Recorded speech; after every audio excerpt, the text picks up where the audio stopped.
In this clip, I'm going to teach you about modifying your markers settings. Now let's modify your markers. Okay, so you have a couple markers. All right, markers, great. Now, what if you want to change them? Remember, in the canvas, they're given a name. Marker 7, this one's marker 6. The other one is marker 5. What if you want to change that name? Well, when you're over an existing marker, just hit the M key again and the editor comes up. Now in the editor up here at the top, you can name your marker. So let's say this is building brown start. You can name it whatever you want and put little comments under it. So spelled building wrong. Wow. There we go. Too bad they don't have a spell checker in this program. Comment. Now the comment section is just, whatever you want. This won't be displayed. It's just a comment that'll come up when you bring the editor back up. And then to delete it, you can just hit this delete key. Boom, it deletes it.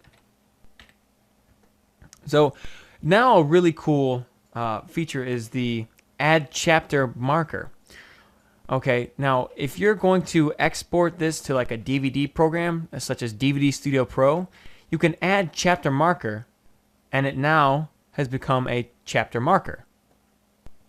So when you go to export this into DVD Studio Pro, when you bring it in, you will then have markers already laid up in your timeline. It's a really nice added feature.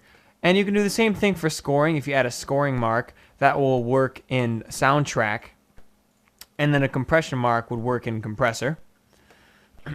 So there's different ways to manage it. You can also change the duration of a marker depending on what exactly you want to mark. Like if you just want to mark a like a 10-second area of something, then you can just change this to 10 seconds and it will mark that for you, and that will be displayed by a line going through down here in the timeline to that point, and you can snap to the edge of that point.